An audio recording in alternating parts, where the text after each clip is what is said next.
दोस्तों, आज हम लॉर्ड बायरन के द्वारा लिखी गई short lyric poem she walks in beauty को डिस्कस करेंगे। बायरन ने इस पोएम को 1814 में लिखा था और पहली बार यह पोएम 1815 में पब्लिश हुई थी और जिस कलेक्शन में यह पोएम पब्लिश हुई उसका टाइटल है हिब्रू मेलोडीज।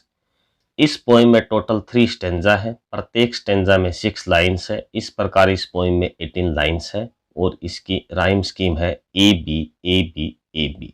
पोएम में आयम्बिक टेट्रामीटर को काम में लिया गया है। ये तो था इस पोएम का जनरल इंट्रोडक्शन।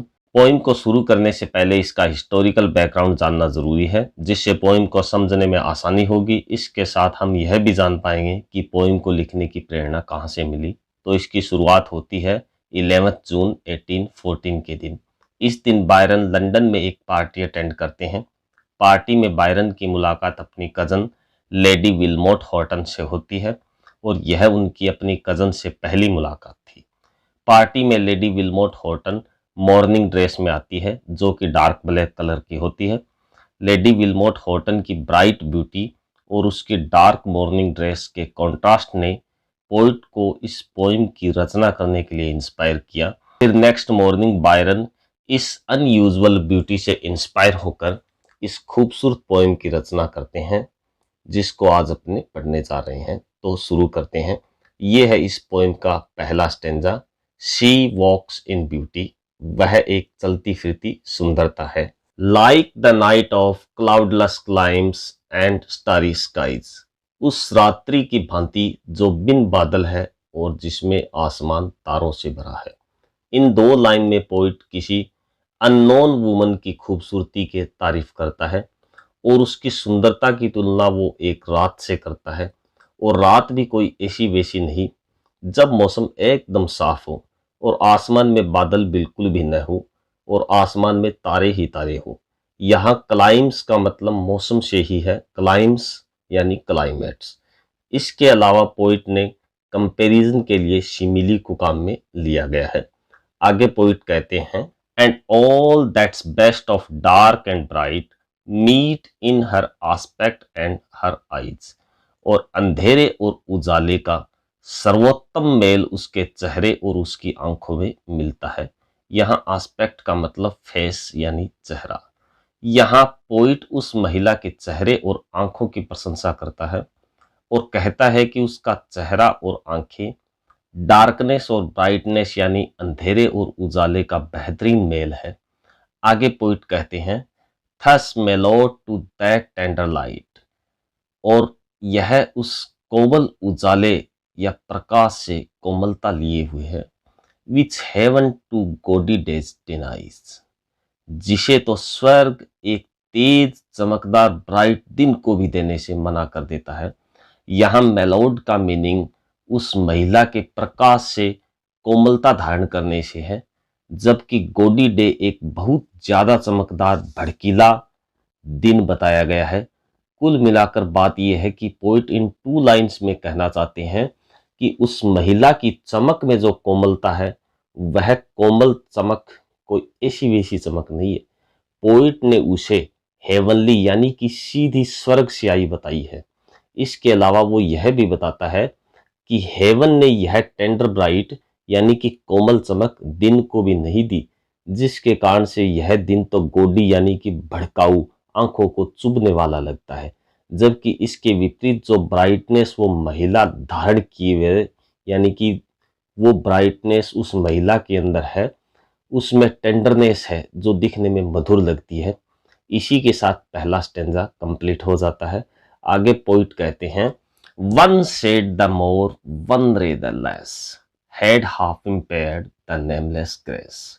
यहां पर बायरन कहते हैं वन सेड द मोर कि डार्कनेस का अगर एक टच और बढ़ जाता और उजाले या प्रकाश की एक किरण भी कम हो जाती तो had half impaired the nameless grace, तो उसकी खूबसूरती खराब हो जाती। कहने का अभिप्राय है कि इस महिला की खूबसूरती डार्क और लाइट का एक बेहतरीन मेल है। ना तो इसमें डार्कनेस का एक भी टच एक्स्ट्रा है और ना ही इसमें लाइट की एक किरण भी ज़्यादा है। लाइट और डार्क का एक बेहतरीन बैलेंस संतुलन इसमें देखने को मिलता है। अगर यह बैलेंस थोड़ा सा ऊपर नीचे हो जाता है तो इसकी सारी ग्रेस चली जाती है। यहाँ ग्रेस का मतलब ब्यूटी, खूबसूरती से है, और इम्पेयर्ड का मतलब होता है खराब कर देना, बिगाड़ देना, नाश कर देना आदि से है। देखते हैं आगे। Which waves in every raven tress और softly lightens over her face.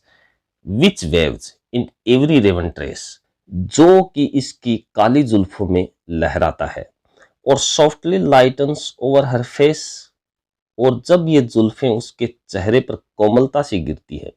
यहाँ पर रेवन का मतलब है ब्लैक, और ट्रेस कहते हैं जुल्फों को, बालों की लटों को, लंबे बालों को। पोइट का इन लाइंस में कहने का अभिप्राय है कि डार्क और लाइट का अद्भुत मेल जो उसकी खूबसूरती में है, वो मेल उसकी जब जुल्फें लहराती है तो देखने को मिलता है। ये जुल्फें जब उसके चेहरे पर कोमलता से गिरती है तो यही खूबसूरती देखने को मिलती है।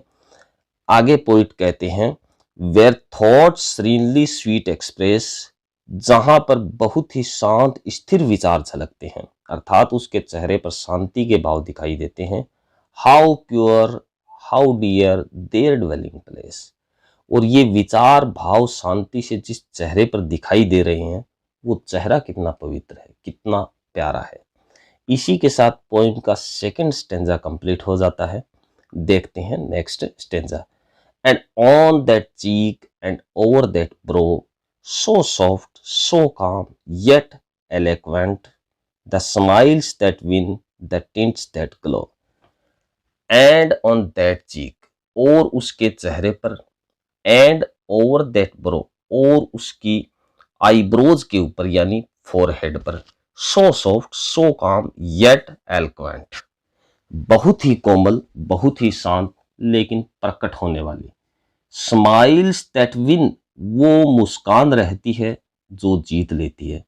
द टिंट्स दैट ग्लो, और उसके चेहरे की रंगत चमचमाती है। कहने का अभिप्राय यह है कि उसके गालों और माथे के ऊपर एक शांत और कोमल मुस्कान प्रकट हो जाती है, जो लोगों का मन मोह लेती है या दिल जीत लेती है। और उसके चेहरे की रंगत ऐसी है जो चमचमाती रहती है। यहाँ पर एलोक्वेंट से अभिप्राय प्रकट होने से है। टिंट का मतलब होता है चेहरे की रंगत, यानी रौनक चेहरे की। But tell of days in goodness spent, उसकी ये खूबसूरती ये बताती है कि वो अपना दिन, अपना समय बहुत ही उदारता, कोमलता, सौम्यता से व्यतीत करती है। तभी ये भाव उसके चेहरे से प्रकट होते हैं। A mind at peace with all below, यह एक शांत मस्तिष्क वाली महिला है जिसके लिए शांति ही सबसे ऊपर है, बाकी सभी चीजें इससे नीचे आती है। A heart whose love is innocent, और यह महिला एक ऐसे हृदय की है जिसमें मासूमियत और प्रेम ही भरा हुआ है। तो दोस्तों, ये थी पोइम। आई होप आपको पसंद आई होगी। पसंद आई है तो लाइक कर दीजिए, फ्रेंड्स के साथ शेयर कर दीजिए, और चैनल को सब्सक्राइब कर दीजिए। मिलते हैं नेक्स्ट वीडियो में। Thanks for watching.